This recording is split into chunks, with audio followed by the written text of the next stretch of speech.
Hey guys, welcome back to the channel. On today's episode, I'll be making some Southern Peach Cobbler. Very easy recipe. Very easy recipe to make. To start off, I'm going to go over the ingredients. Lemon juice, which fresh is always best. So if you do have a lemon, I would suggest using a regular lemon. I don't have lemon, so I'm using lemon juice. Vanilla extract. You have sugar. I have a half a cup of powder, half a cup of granulated sugar, and a half a cup of brown sugar. And this is dark brown sugar. Butter, salt, cornstarch. This is a pie crust that you just add water to it. You can either make your pie crust from scratch, or you can buy a store-bought pie crust that's refrigerated, that's rolled up in a little box. These are peaches. These are in heavy cream. However, normally I do get the ones that are in syrup, but they didn't have any. Cinnamon and nutmeg. And then I have my baking dish. And to get started, first thing I'm going to do is optional. I'm going to strain the juice off my peaches. I'm going to make my own juice with the sugar and other ingredients.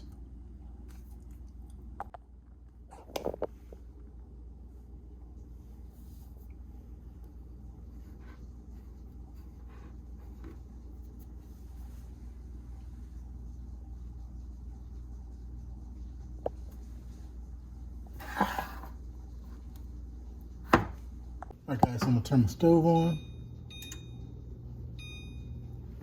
medium high, and I'm gonna go ahead and dump my peaches in there.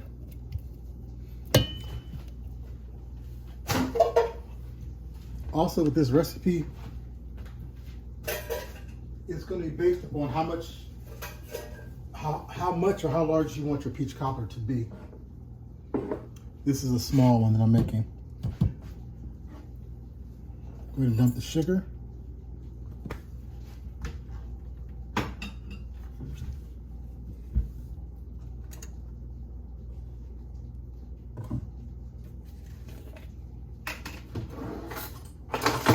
I prefer more nutmeg in mine versus cinnamon. So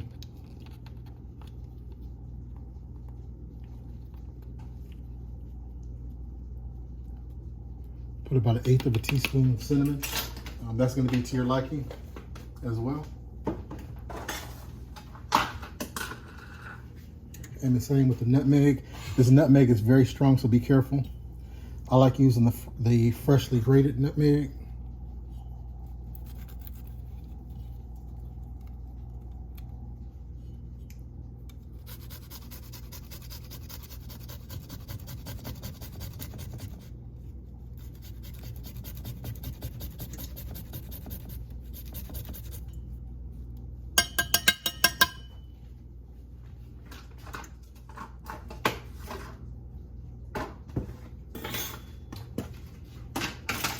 All right,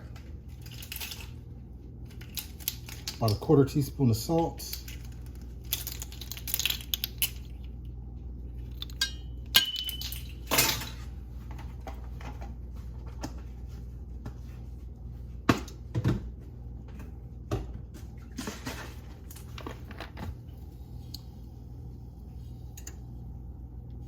And 2 to 3 teaspoons of lemon juice. We're gonna wait to see how it tastes first. Let this go ahead and cook, and I'll be back. All right, guys, so as you can see, these are cooking very nicely and they're seasoned perfect.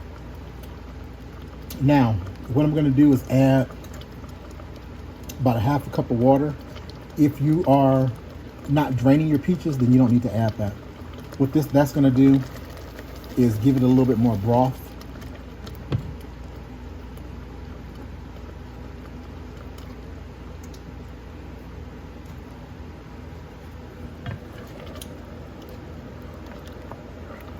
And that should be good, because this will thicken up. So we'll let this cook for another 5 minutes or so, and then I'll add my butter, vanilla flavoring, or vanilla extract, and the slurry from the cornstarch. All right, guys, so I have my slurry. This is equal parts water with equal parts cornstarch, which is 2 tablespoons of each. And it's going to depend upon how thick you want your mixture to be. That's going to determine how much you put in there. So this is 2 tablespoons of each. I'm going to stir this up again before I put it in there. And the reason you want to do that is because the cornstarch will settle at the bottom. Okay, so this has been boiling for a while, about 10 minutes, and it's pretty much done. Because remember, it's going to cook in the oven too, and you don't want your peaches to be mushy. All right, to this mixture, I'm adding my butter, which is about 4 tablespoons, which is a half a stick. You can add more if you want. You can add less if you want.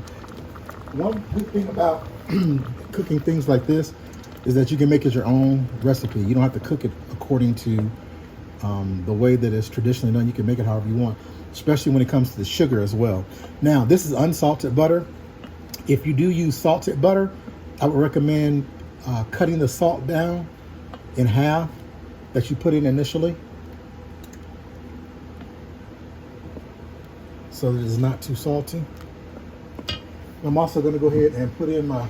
All right, guys. So I've turned the flame. All right, guys. So I've turned the heat off, and now I'm getting my vanilla extract. This is homemade vanilla extract. That's 1.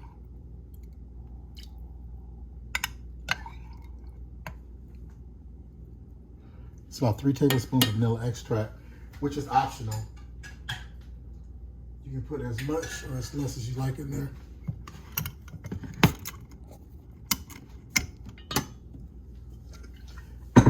Check out my vanilla extract video. If you bake a lot, or even if you don't bake a lot, but you do like to bake and you want quality baking, I would recommend buying your own vanilla beans and making your own vanilla extract. It's going to be a lot less expensive and a lot better because you know exactly what's going on in there. So now I'm going to add my slurry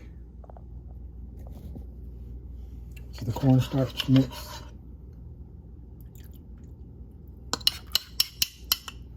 That's going to thicken up.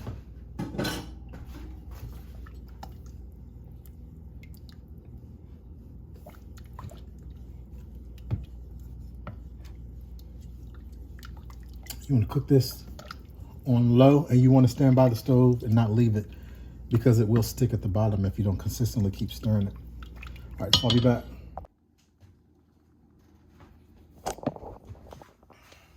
All right, guys, so I have my pie dough made.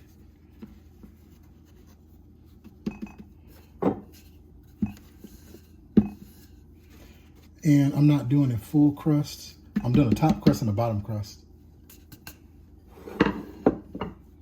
Make sure this fits.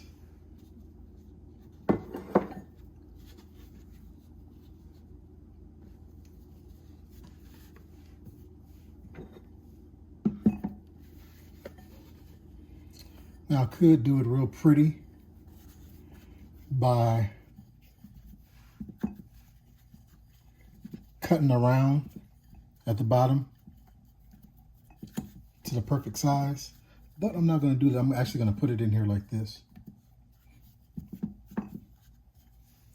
So it does come up the sides a little bit.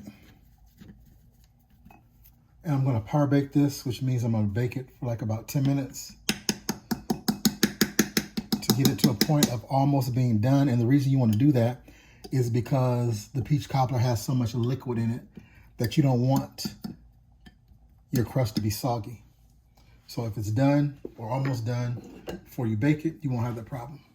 I'm baking it on 375 for about 10 minutes. While that's going, I'm going to go ahead and make the top crust. And I think what I'm going to do is make some strips to go over the top.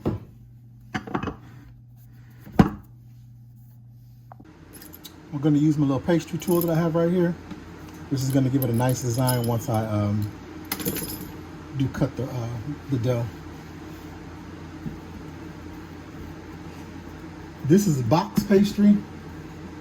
with a cold pie pastry that you buy that's already pre-made, or if you make your own, you want to make sure that you're not leaving it out too long. You want to work with it pretty quickly because you don't want the butter inside of the dough to melt, because that's going to prevent it from being flaky. But because of this one, I did put a little cold water in here, but there's not any butter, so it's not going to make a difference with this. But one thing you don't want to do is handle this too much, because you don't want it to be tough.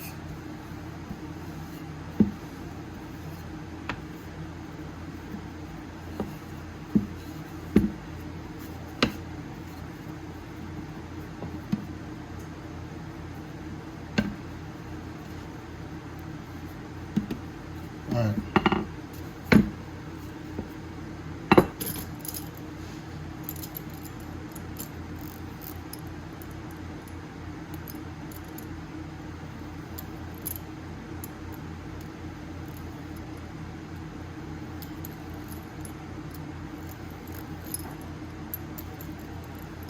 And these don't have to be perfect. It can be a little rustic. Now, normally you would put these in the refrigerator, which I'm not going to do because it doesn't have any butter in it. So I'll be back. All right, guys, so the pie crust is done, or almost done.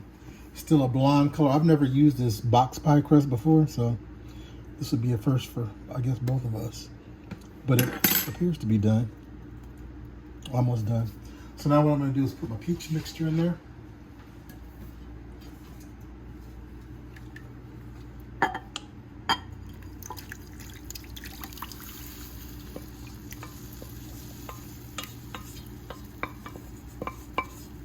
And some probably will run down underneath the sides. And that's all right.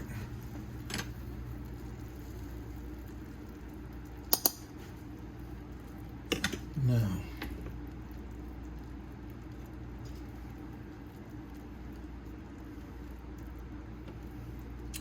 do I want to do this?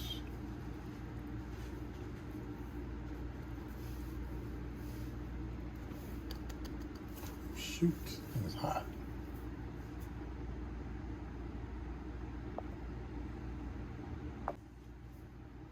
All right, so you can do this several different ways. You can crisscross them. You can do them however. I'm just going to put them across like this. Ah.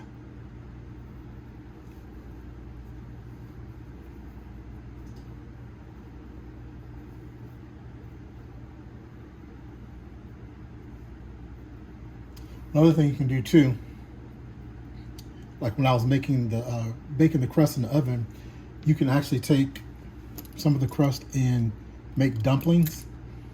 And the way you would do that is just by using the pie crust, but you want to cook it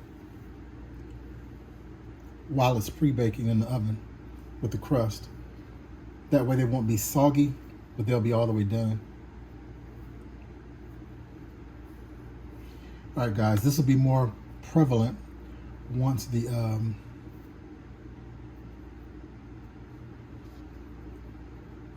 cobbler has finished cooking all the way.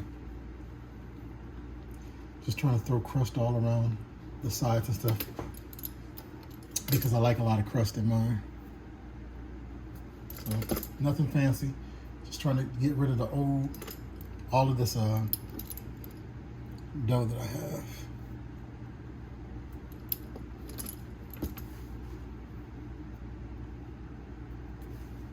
Guys, so I'm back. Like I said, this isn't anything pretty. This is just some good Southern Peach Cobbler. This is going to taste very delicious. Once it's done, all of this is going to be oozing and goozing and bubbling up and thick like lava.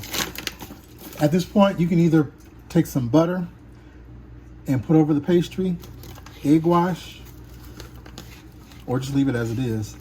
And then you can sprinkle some sugar, which I'm going to use some sanding sugar, which that's just these sugar crystals.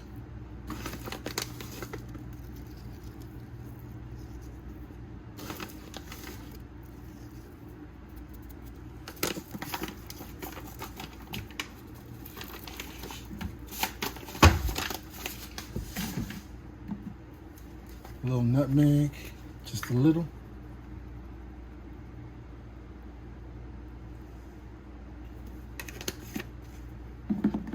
And a little cinnamon. Once again, like I said, all of this is optional.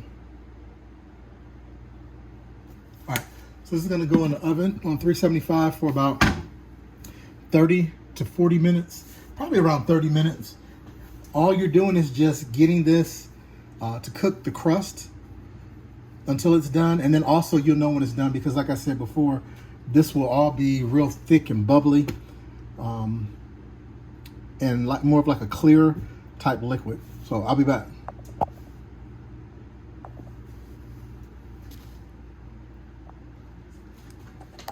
Also would recommend putting this on a pan before you put it in the oven in case it does bubble over. That way you won't mess up your stove and have to clean your stove out. All right guys, so this is done. As you can see, it's still bubbling. That's thickened up. And for some reason this crust don't brown too much, but it's all good. Just beautiful. Look at that thick. That's thickened up. Now what I'm going to do is let this cool off for about 15-20 minutes before I try to cut into it. Okay guys, so everything is cooled down. It's been a couple hours since I took this out of the oven. And it was going to plate it all nice and pretty, but I'm not going to. I'm actually going to put me some in a bowl to take with me to work because I want to get some ice cream. Look at this. See how that just gels up? See how nice and thick that is. Like I said before, I like a lot of the crusts.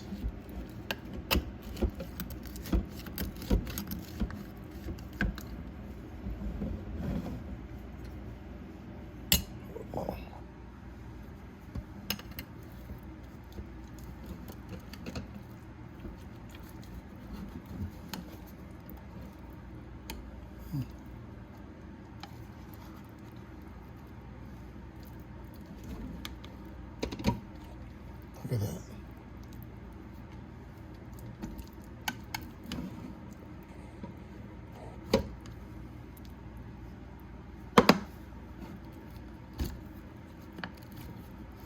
One thing I will say is I don't like that crust and I won't buy that again. I think I bought that back here a few months ago.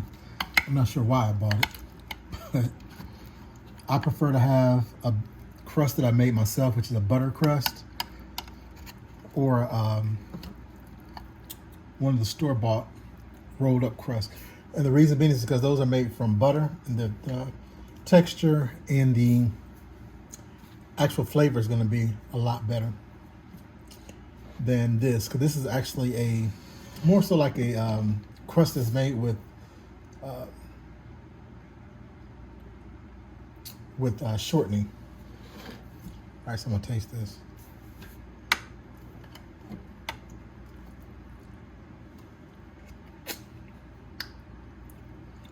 This is good, y'all. Very, very good.